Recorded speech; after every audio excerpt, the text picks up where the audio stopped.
Welcome back students. Next video के साथ मैं पप्पू खान। पिछले वीडियो के अंदर हमने बात की थी वाष्पोत्सर्जन के बारे में बात की थी। आज हम बात करेंगे पादपों में खनिज पोषण के बारे में बात करेंगे। पादपों में खनिज पोषण से पहले हम बात कर लेते हैं कि पोषण क्या होता है। तो पोषण क्या होता है, जो प्रत्येक जीवधारी होता है, प्रत्येक जो जीव होता है वो अपने जीवन चक्र के लिए, अपनी वृद्धि के लिए कुछ न कुछ बाह्य पदार्थों का उपयोग करता है। ये जो बाह्य पदार्थ होते हैं इन्हें वे कार्बनिक अकार्बनिक पदार्थ के रूप में ग्रहण करता है। इन अकार्बनिक और कार्बनिक पदार्थों को ही क्या कहते हैं, पोषण कहते हैं। क्या कहते हैं, पोषण। यानी कि कोई भी जीव जो है वो जीव अपने जीवन चक्र के पूरा करने के लिए और अपनी वृद्धि और विकास के लिए, अपनी वृद्धि और विकास के लिए कार्बनिक और अकार्बनिक पदार्थों का उपयोग करता है। अब वो उपयोग किस प्रकार करता है, या तो वो खुद संश्लेषित करता है या फिर बाह्य पदार्थों के रूप में वो ग्रहण करता है उसको। तो इस आधार पर जो जीव होते हैं वो दो प्रकार के होते हैं। एक तो होते हैं स्वपोषी जीव होते हैं, दूसरे होते हैं परपोषी जीव। तो सबसे पहले हम बात कर लेते हैं यहाँ पर पोषण के बारे में कि पोषण की परिभाषा क्या होती है। तो जो पेड़ पौधे होते हैं, यहाँ पर हम बात करेंगे पादपों के अंदर। तो पादपों के अंदर की बात करेंगे तो पादप अपने जीवन चक्र के लिए और अपनी वृद्धि और विकास के लिए कार्बनिक और अकार्बनिक पदार्थों को क्या करते हैं, ग्रहण करते हैं। ये कार्बनिक और अकार्बनिक पदार्थ क्या कहलाते हैं, पोषण कहलाते हैं। क्या कहलाते हैं, पोषण कहलाते हैं। तो हम बात करें पोषण की। पोषण, न्यूट्रिशन। न्यूट्रिशन, तो यहाँ हम अगर डेफिनेशन देखें यहाँ पर, तो प्रत्येक जीवधारी अपने जीवन चक्र के लिए, अब यहाँ प्रत्येक जीवधारी के लिए हम क्या करेंगे, यहाँ पर बात करेंगे हम किसके, पेड़ पौधे के लिए। किसकी बात करेंगे, पेड़ पौधे के लिए। प्रत्येक पेड़ पौधा अपने जीवन चक्र एवं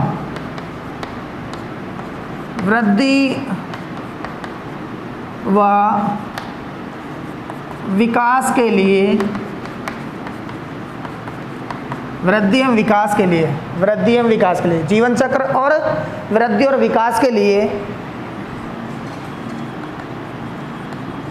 बाहरी पदार्थों को ग्रहण करता है, बाहरी पदार्थों को ग्रहण करता है, जिसे पोषण कहते हैं। जिसे क्या कहते हैं, पोषण कहते हैं। बाहरी पदार्थों को क्या करता है, ग्रहण करता है। अब ये पहली बात होगी हमारे पास। दूसरी बात हम बात करते हैं कि ये जो बाहरी पदार्थ होते हैं, पेड़ पौधे क्या करते हैं, कार्बनिक और अकार्बनिक पदार्थों को क्या करते हैं, प्राप्त करते हैं। किसके रूप में, पोषण के रूप में। ठीक है। तो यहाँ पर पोषण के रूप में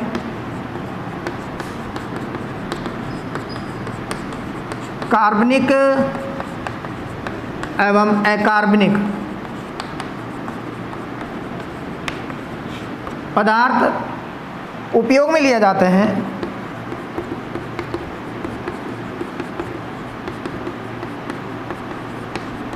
उपयोग में लिए जाते हैं। किस में लिए जाएंगे, उपयोग में लिए जाएंगे। क्या लिए जाएंगे, कार्बनिक और अकार्बनिक पदार्थ। ठीक है। अब ये देखते हैं हम, जो जीवधारी होते हैं इन कार्बनिक और अकार्बनिक पदार्थों को बाहर से ग्रहण करते हैं या फिर स्वयं संश्लेषित करते हैं। इस आधार पर जो जीवधारी होते हैं वो कितने प्रकार के होते हैं, दो प्रकार के। पोषण के आधार पर जीवधारी दो प्रकार के होते हैं। जीवधारी कितने प्रकार के होंगे, दो प्रकार के। नंबर 1 स्वपोषित,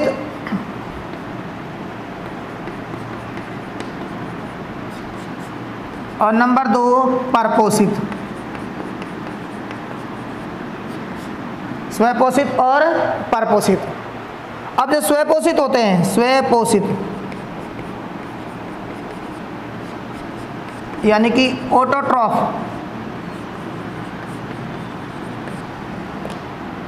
इनके बारे में बात करें तो वे जीवधारी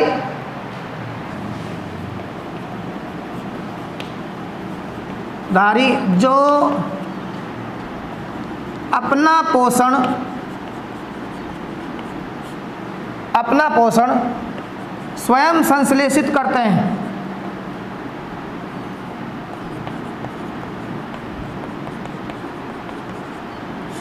स्वयं संश्लेषित करते हैं।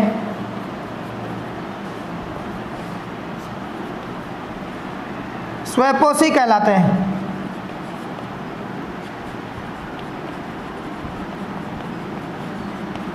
स्वयंपोषी कहलाते हैं। अब एग्जाम्पल के लिए हम बात करें पेड़ पौधे, क्या है? पेड़ पौधे। दूसरी बात करें हम किसकी? परपोषित। परपोषित इनको बोलते हैं हेटेरोट्रॉफ।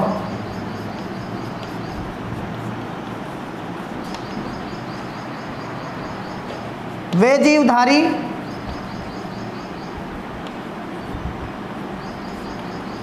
जो अपना भोजन स्वयं नहीं बनाते हैं। एग्जाम्पल के लिए जंतु। एग्जाम्पल के लिए क्या है? जंतु। तो इस प्रकार हमने देखा पादपों में खनिज पोषण से पहले हम कुछ टेक्निकल टर्म्स है जैसे पोषण के बारे में। तो पोषण क्या होता है? प्रत्येक पेड़ पौधे जो होता है अपने जीवन चक्र और वृद्धि और विकास के लिए बाहरी पदार्थों को ग्रहण करता है, जिसे क्या कहते हैं? हम पोषण पदार्थ कहते हैं। अब यहाँ पर क्या करते हैं? पोषण के रूप में कार्बनिक और अकार्बनिक पदार्थ काम में लिए जाते हैं। नेक्स्ट हम बात करते हैं पोषण के आधार पर जो जीवधारी होते हैं वो कितने प्रकार के होते हैं? 2 प्रकार के होते हैं। एक तो स्वयंपोषी होता है, दूसरा कैसा होता है? परपोषित।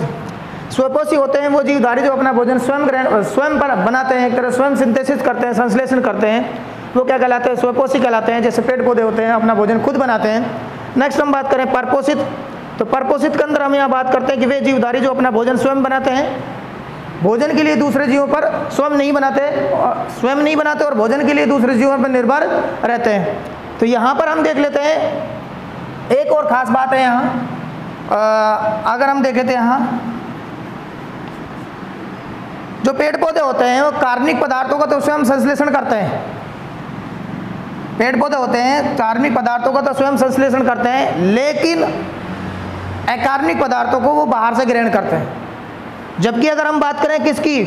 परपोषित की, तो ये न केवल कार्बनिक पदार्थों का अपितु अकार्बनिक पदार्थों को भी क्या करते हैं? बाहर से ग्रहण करते हैं, दूसरे से ग्रहण करते हैं। और यहाँ पर क्या है? ये कार्बनिक पदार्थों को स्वयं संश्लेषित करते हैं और अकार्बनिक पदार्थों को क्या करते हैं? ये बाहर से ग्रहण करते हैं। यहाँ अकार्बनिक पदार्थों का मतलब है खनिज पोषक तत्व। यहाँ अकार्बनिक पदार्थों का मतलब क्या है? खनिज पोषक तत्व। खनिज पोषक तत्वों को ये बाहर से मृदा से ग्रहण करते हैं। तो ये हमारे पास इंपॉर्टेंट नोट लिख सकते हैं हम यहाँ पर कि जो स्वयंपोषी होते हैं, स्वयंपोषी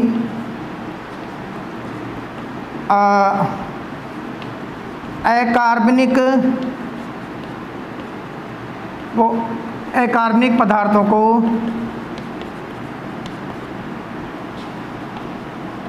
बाहर से ग्रहण करते हैं, बाहर से ग्रहण करते हैं। जबकि कार्बनिक पदार्थों को स्वयं संश्लेषित करते हैं।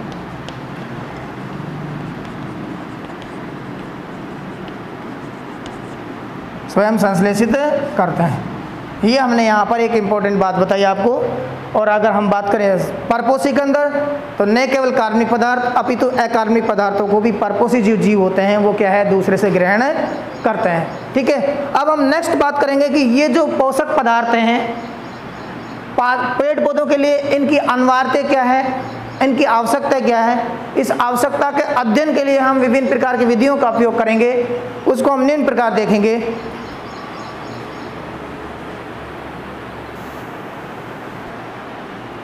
पादपों में खनिज पोषण के बाद हमने पोषण के बारे में बात की। अब हम बात कर लेते हैं यहाँ पर पौधों में खनिज पोषक तत्वों की अनिवार्यता के अध्ययन के लिए विधियाँ। पौधों में खनिज पोषक तत्वों की अनिवार्यता के लिए विधियाँ, अनिवार्यता की अध्ययन के लिए विधियाँ कि पौधे जो होते हैं उनके अंदर कौन कौन से खनिज पोषक तत्व पाए जाते हैं, उनकी कितनी मात्रा पाई जाती है, उनकी क्या आवश्यकता होती है, कितनी मात्रा में उनकी आवश्यकता होती है। उस आवश्यकता को जानने के लिए हम विभिन्न प्रकार की विधियों का उपयोग करते हैं। यहाँ पर सबसे पहले हम बात करेंगे विधि की पादप भस्म विश्लेषण। पादप भस्म विश्लेषण, पादप भस्म विश्लेषण, क्या बोलेंगे इसको? पादप भस्म विश्लेषण। इसे बोलते हैं analysis of plant ash, analysis of plant ash, ASH, मतलब भस्म का मतलब होता है राख। क्या होता है? राख। तो यहाँ पर क्या किया जाता है? सबसे पहले इस विधि के अंदर क्या किया जाता है? एक ताज़ा पौधा लिया जाता है। सबसे पहले इस विधि के अंदर एक ताज़ा पौधा लिया जाता है।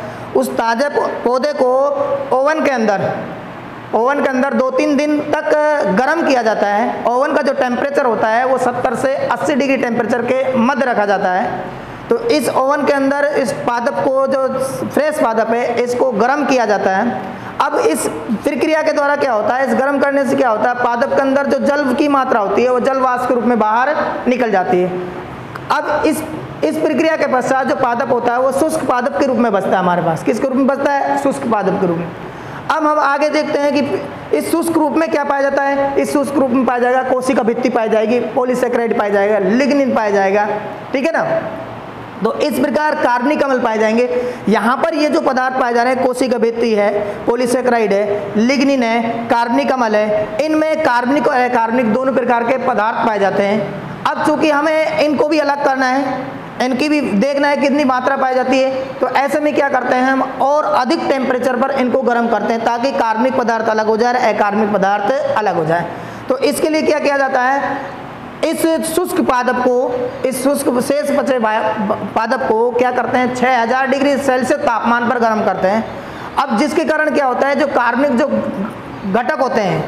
घटक होते हैं वो CO2 के अंदर, NH3 के अंदर, O2 के अंदर विघटित हो जाते हैं और विघटित होने के पश्चात वाष्प के रूप में क्या कर देते हैं? वो बाहर निकल जाते हैं और केवल हमारे पास क्या बच जाता है? अकार्बनिक घटक बच जाता है, शुष्क अकार्बनिक घटक बच जाता है। उस शुष्क अकार्बनिक घटक को हम कहते हैं पादप भस्म। क्या कहते हैं? पादप भस्म कहते हैं। और इस पादप भस्म के अंदर केवल क्या पाया जाता है? अकार्बनिक पदार्थ पाया जाता है। इसकी मात्रा को देख लिया जाता है और देखने के पश्चात हम विश्लेषण कर लेते हैं कि अब इसके अंदर, पादप के अंदर जलवाष्प, कार्बनिक पदार्थ और अकार्बनिक पदार्थ कितनी मात्रा में पाए जाते हैं, इनको हम क्या कर लेते हैं? नोट कर लेते हैं। तो इसको हम इस प्रकार भी समझ सकते हैं, दोबारा से हम बात कर सकते हैं कि सबसे पहले क्या किया जाता है?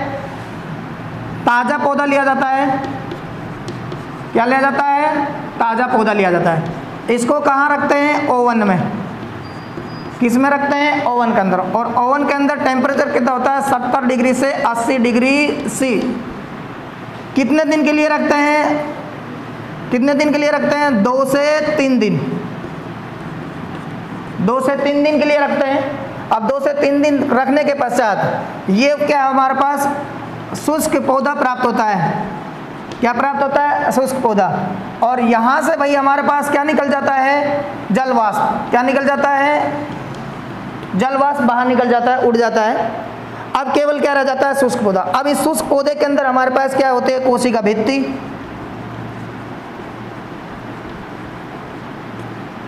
पॉलीसेकेराइड,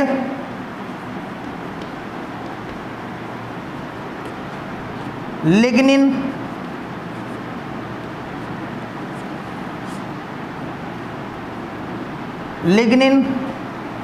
एवं कार्बनिक अम्ल, कार्बनिक अम्ल, ये पाया जाता है। अब इसको क्या कर लिया जाता है? तोल लिया जाता है। इसको क्या कर लिया जाता है? तोल लिया जाता है। इसको भार ज्ञात कर लिया जाता है।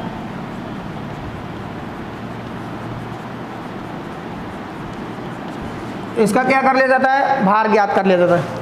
भार ज्ञात करने के पश्चात अब क्या करते हैं हम? यहाँ कार्बनिक और अकार्बनिक के विश्लेषण के लिए कार्बनिक और अकार्बनिक, कार्बनिक एवं अकार्बनिक घटक को अलग करने हेतु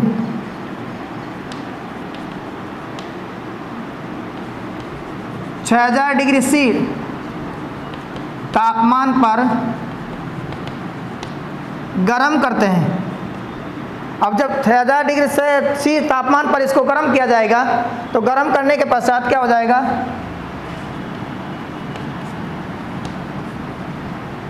जो कार्बनिक पदार्थ होते हैं, कार्बनिक पदार्थ CO2 NH3O2 के रूप में विघटित हो जाते हैं।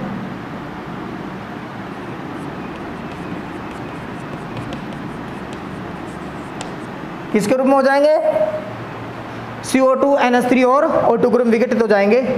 शेष जो पदार्थ है हमारे पास, शेष पदार्थ वो क्या कहलाता है, पादप भस्म। क्या कहलाता है, पादप भस्म।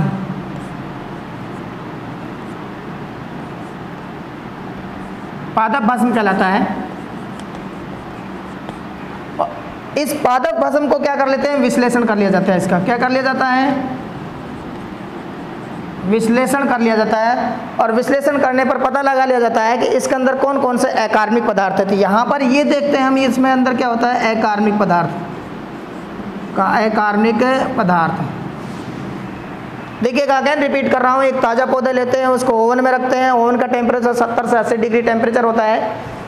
इसको 2-3 दिन ओवन के अंदर रखते हैं तो उसके कारण क्या होता है, इसमें से जो ताज़ा पौधा होता है उसमें से जल वाष्प जो है, जल के रूप में जल है जो जल वाष्प के रूप में बाहर निकल जाती है। अब जो शुष्क पौधा प्राप्त होता है उसके अंदर कोशिका भित्ति, पॉलीसेकेराइड, लिग्निन और कार्बनिक अम्ल रह जाते हैं। अब इनको भार ज्ञात, इसके बाद इसका क्या कर लिया जाता है, भार ज्ञात कर लिया जाता है। भार ज्ञात करने के पश्चात अब इनको अलग करने के लिए, कार्बनिक पदार्थों को अलग करने के लिए 6000 डिग्री सेल्सियस तापमान पर इसको गर्म करते हैं, जिससे क्या है, कार्बनिक घटक जो होते हैं, कार्बनिक पदार्थ होते हैं, वो CO2 NH3 O2 के रूप में विघटित हो जाते हैं और वाष्पित हो जाते हैं। शेष जो पदार्थ बचता है उसे क्या कहते हैं, पादप भस्म कहते हैं। और पादप भस्म जो का इसका विश्लेषण करते हैं, विश्लेषण करने पर हमें केवल उसके अंदर क्या दिखाई देते हैं, अकार्बनिक पदार्थ दिखाई देते हैं। तो इस प्रकार हम इस विधि द्वारा क्या कर लेते हैं, इस विधि द्वारा ये पता लगाते हैं कि पादपों के अंदर कौन कौन से पदार्थ पाए जाते हैं, कार्बनिक और अकार्बनिक खनिज पोषक तत्वों के रूप में। ठीक है, नेक्स्ट जो विधि हम बात करेंगे वो बताएंगे बालू संवर्धन विधि। किसके बारे में बात करेंगे, बालू संवर्धन विधि।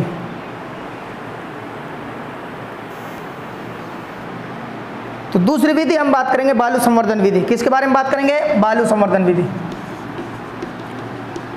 बालू संवर्धन विधि, बालू संवर्धन विधि। बालू संवर्धन विधि के अंदर क्या किया जाता है, पौधे को बालू के अंदर उगाया जाता है। पौधे को किसके अंदर उगाया जाएगा, बालू के अंदर उगाया जाएगा। अब बालू के अंदर उगाने से पहले बालू को क्या किया जाता है, साफ किया जाता है। साफ करने के लिए हम यूज करते हैं हाइड्रोक्लोरिक अम्ल। किसका उपयोग करेंगे, हाइड्रोक्लोरिक अम्ल या HCl का उपयोग करेंगे। तो बालू को उससे धोया जाता है। किससे धोया जाएगा, HCl से या हाइड्रोक्लोरिक अम्ल से धोया जाएगा, जिससे क्या है, बालू निजर्मीकृत हो जाएगी, स्टरलाइज हो जाएगी, जिसके कारण उसमें सूक्ष्म जीव नहीं होंगे या किसी तरह सूक्ष्म जीव क्या हो जाएंगे, नष्ट हो जाएंगे और पोषक तत्वों की क्या हो जाएगी, पूरी तरह से उसमें कमी हो जाएगी। उसके बाद HCl से धोने के पश्चात उसको किससे धोया जाता है, पानी से धोया जाता है, शुद्ध पानी से धोया जाता है। पानी से धोने के पश्चात उसको शुष्क किया जाता है, सुखाया जाता है बालू को। अब सुखा लिया उसको, बालू को सुखाने के पश्चात अब नेक्स्ट जो स्टेप होगा हमारे पास, उसमें क्या करते हैं, हम बालू के अलग अलग सैंपल ले लेते हैं। हम बालू के एक तरह से अलग अलग डिवाइड कर लेते हैं, एक तरह से अलग अलग भागों में बांट लेते हैं बालू को। तो एक जो हमारे पास सैंपल होता है बालू के अंदर, पौधे को उगाया जाता है जिसके अंदर, तो उस बालू के अंदर हम बाहर से सभी पोषक तत्वों को डाल देते हैं। आवश्यक सभी पोषक तत्व होते हैं, उनको हम क्या करते हैं, बालू के अंदर डाल देते हैं। डालने के पश्चात क्या होता है, अब उसमें जो पौधे उगते हैं उन पौधों को कहते हैं नियंत्रक पौधे। क्या बोलेंगे उनको, नियंत्रक पौधे बोलेंगे। अब ये ऐसे पौधे हैं जिनके अंदर बालू में सारे पोषक तत्व पाए जा रहे हैं, उन्हें क्या बोल रहे हैं, नियंत्रक पौधे या कंट्रोलर प्लांट्स बोल रहे हैं। दूसरा, हम दूसरे अलग अलग पात्रों के अंदर हम क्या करते हैं, बालू लेते हैं और बालू के अंदर बालू लेने के पश्चात उसमें पौधे लगाते हैं और किसी न किसी पोषक तत्व की कमी युक्त हम कमी रखते हैं। एक तरह से उस बालू के अंदर सारे पोषक तत्वों को नहीं डालकर क्या है, कोई न कोई 1 या 2 पोषक तत्वों की कमी रखते हैं। और इस प्रकार जो उगने वाले पौधे होते हैं, जिनमें पोषक तत्वों की कमी होती है, वो बालू जिसके अंदर पोषक तत्व की कमी होती है, उसमें उगने वाले जो पादप होते हैं उन्हें हम कहते हैं अपूर्ण पादप। कहते हैं अपूर्ण पादप या अपूर्ण पौधे कहते हैं, इनकम्प्लीट प्लांट बोलते हैं। ठीक है, अब हम देखते हैं कि जिस बालू के अंदर हमने सारे पोषक तत्व डाले उसके अंदर पौधे की वृद्धि और विकास क्या है, सही होता है, किसी प्रकार की कोई कमी नहीं होती है, किसी प्रकार के कोई लक्षण उत्पन्न नहीं होते हैं। नेक्स्ट अगर हम बात करते हैं दूसरी तरफ, तो जहाँ पर हमने बालू के अंदर किसी पोषक तत्व की कमी रखी है, तो वहाँ पर पौधे के अंदर उन पोषक तत्वों की कमी के कुछ लक्षण दिखाई देते हैं। उन लक्षणों को हम नोट कर लेते हैं और इस प्रकार जो पौधे होते हैं वो न्यूनता लक्षण युक्त होते हैं। किस प्रकार होते हैं, न्यूनता लक्षण युक्त होते हैं, यानी कि पोषक तत्वों की न्यूनता के कारण क्या है, कुछ न कुछ लक्षणों की कमी रखते हैं। तो इस विधि द्वारा हम क्या कर लेते हैं, पोषक तत्वों की अनिवार्यता का पता लगा लेते हैं कि फला पोषक तत्व पौधे के लिए किस प्रकार अनिवार्य है, या फिर वो जो पोषक तत्व है वो पोषक तत्व पौधे की किस लक्षण के लिए जिम्मेदार है। अगर उस पोषक तत्व को हम नहीं डालेंगे तो वो लक्षण उत्पन्न नहीं होगा। तो इस विधि के द्वारा हम क्या करते हैं, पौधे के अंदर जितने भी पोषक तत्व होते हैं उनकी अनिवार्यता, उनकी उपयोगिता का अध्ययन करते हैं। इसको हम निम्न प्रकार भी देख सकते हैं। तो यहाँ पर हम सबसे पहले क्या करते हैं, बालू लेते हैं। क्या लेते हैं, बालू लेते हैं, उसको HCl से धोते हैं। HCl से क्या करते हैं, उसको HCl से धोते हैं, जिससे क्या होता है, निजर्मीकृत हो जाती है, वो निजर्मीकृत बालू प्राप्त होती है। क्या प्राप्त होती है हमें, निजर्मीकृत बालू। अब इसके पश्चात क्या करते हैं हम, यहाँ पर निजर्मीकृत जो बालू होती है उस निजर्मीकृत बालू को पानी से धोया जाता है। पानी से धोया जाता है। पानी से धोने के पश्चात क्या कर दिया जाता है, उसको सुखाया जाता है। और सुखाने के पश्चात अब हम सैंपलिंग करते हैं। यहाँ पर हमारे पास सुखाने के पश्चात क्या करते हैं, अलग अलग सैंपलिंग करते हैं।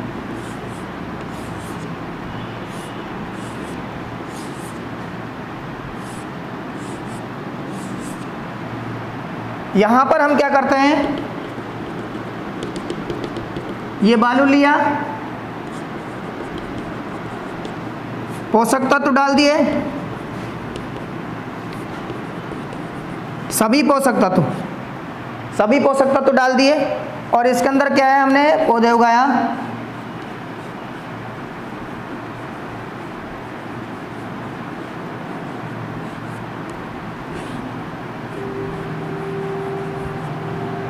इधर देखे हम बालू ली,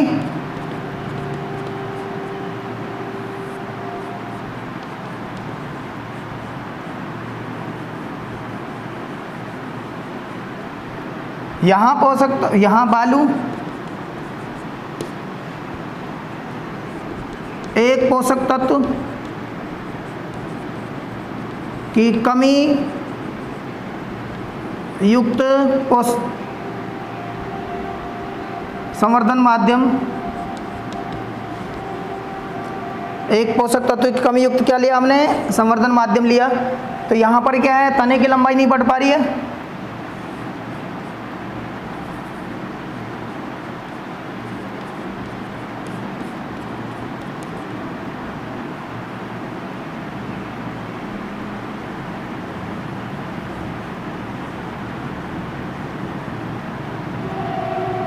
यहाँ दो पोषक तत्व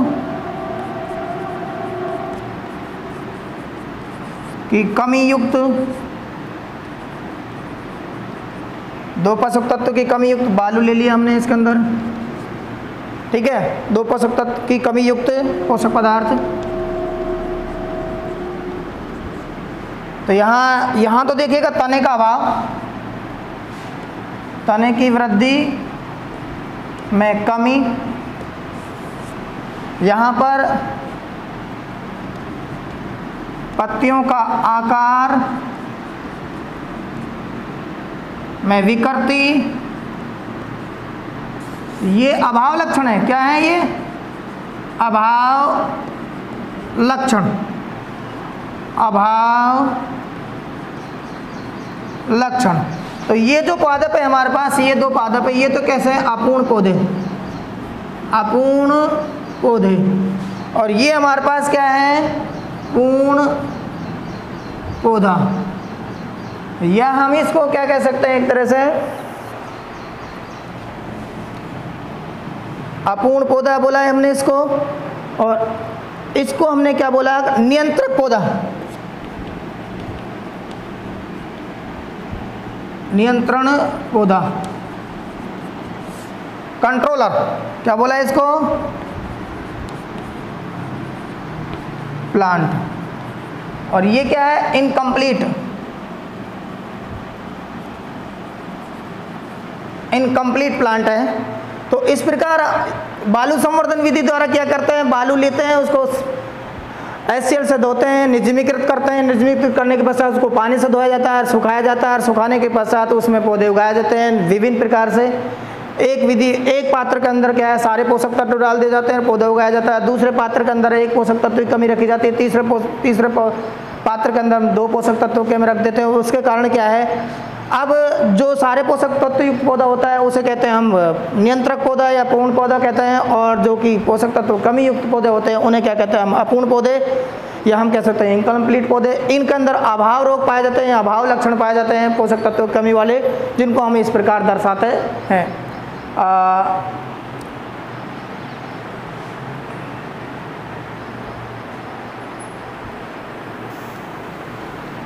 बालू संवर्धन विधि के अंदर हमने बालू का उपयोग किया। अब यहाँ बालू के अंदर हम बालू की जगह, बालू जो होती है ना बालू, उसकी जगह हम लेते हैं क्या, वर्मिकुलाइट। वर्मिकुलाइट या फिर क्वार्टर्स,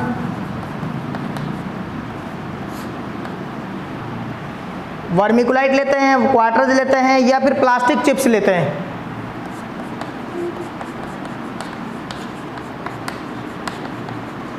प्लास्टिक चिप्स का उपयोग किया जाता है। एक्चुअली जो वर्मिकुलाइट होता है ना, वर्मिकुलाइट, इसके बारे में बात कर रहे थे। ये रासायनिक रूप से अक्रिय पदार्थ है, रासायनिक रूप से अक्रिय पदार्थ, निष्क्रिय पदार्थ होता है। दूसरी खास बात होती है जल अवशोषण की क्षमता अधिक होती है इसके अंदर, जल अवशोषण क्षमता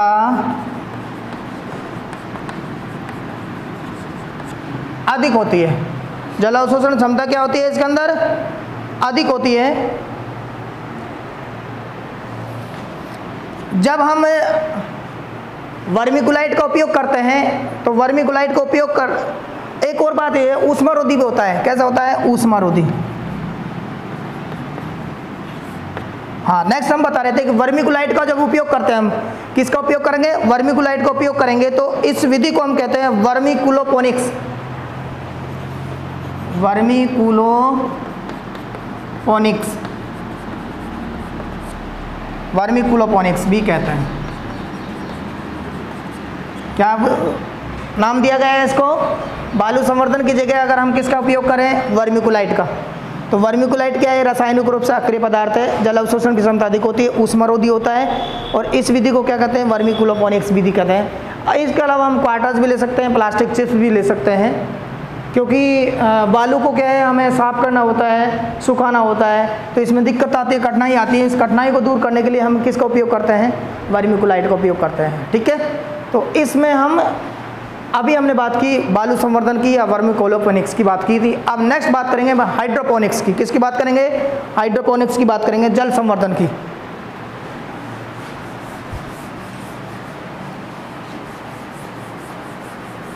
जल संवर्धन की, जल संवर्धन विधि, जल संवर्धन विधि, हाइड्रोपोनिक्स बोलते हैं इसको। क्या बोलते हैं, हाइड्रोपोनिक्स। अब क्या क्या इसके अंदर क्या किया जाता है, पौधे को जल में उगाया जाता है, केवल जल में उगाया जाएगा। किस में उगाया जाएगा, केवल जल में उगाया जाएगा, और उस जल के अंदर क्या है, पोषक पदार्थ डाल दिए जाते हैं। अब जब पोषक पदार्थ, भाई पौधे के लिए क्या चाहिए, अपनी वृद्धि और विकास के लिए पोषक पदार्थ चाहिए, और अगर उनको हम किस में डाल देंगे, जल के अंदर डाल देंगे, तो जल से वो अवशोषित कर लेकर इन पोषक पदार्थों को अवशोषित करने के पश्चात अपनी वृद्धि और विकास दर्शाएगा। ठीक है, अब यहाँ पर सपोर्टिंग के लिए क्या कर देते हैं, कंकड़ पत्थर वगैरह डाल देते हैं। इसमें सपोर्टिंग के लिए क्या कर देते हैं, कंकड़ पत्थर वगैरह डाल देते हैं, ताकि उसको सपोर्ट मिल जाए, पौधे को क्या मिल जाए, सपोर्ट, आधार मिल जाएगा। ठीक है। तो यहाँ पर क्या किया जाता है, जल संवर्धन विधि के अंदर क्या किया जाता है, संवर्धन माध्यम बनाया जाता है जिसमें सभी पोषक तत्व होते हैं, ठीक है। पौधे को क्या है, जल में उगाया जाता है,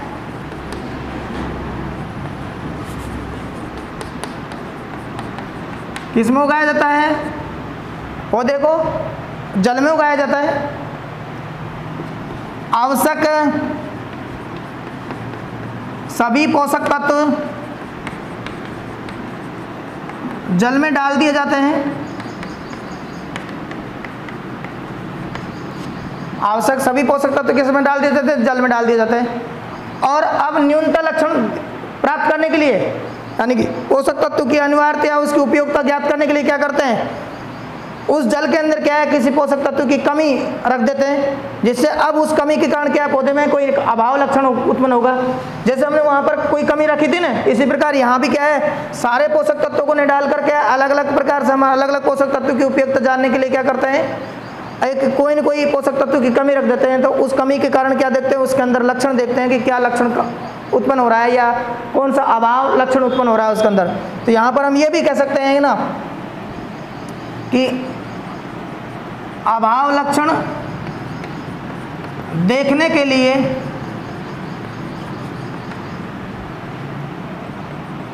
जल में विशेष पोषक तत्व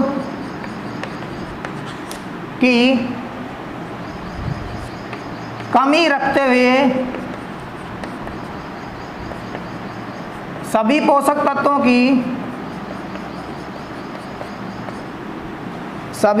तत्वों की अनिवार्यता ज्ञात करते हैं।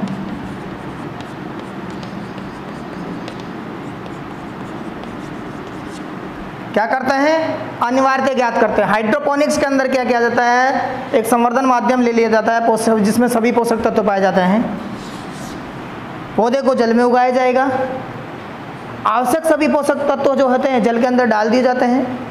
तो यहाँ पर तो कोई भी कमी नहीं दिखाई देगी, लेकिन अभाव लक्षण देखने के लिए क्या करते हैं, जल में क्या है, विशेष पोषक तत्व की कमी रख दी जाती है, और कमी रखने के पश्चात क्या होता है, तत्वों की अनिवार्यता ज्ञात करते हैं कि पौधे के लिए वो फला तत्व है, विशेष तत्व है, वो किस प्रकार उपयोगी है। अगर उसकी उपस्थिति है तो कौन सा लक्षण उत्पन्न हो रहा है, उसकी अनुपस्थिति है तो कौन सा लक्षण अनुपस्थित हो रहा है। इस प्रकार हम क्या करते हैं, पौधों में खनिज पोषक तत्व की अनिवार्यता के अध्ययन के लिए विभिन्न प्रकार की विधियों का उपयोग किया। हमने पहला विधि क्या, पादप भस्म विश्लेषण विधि।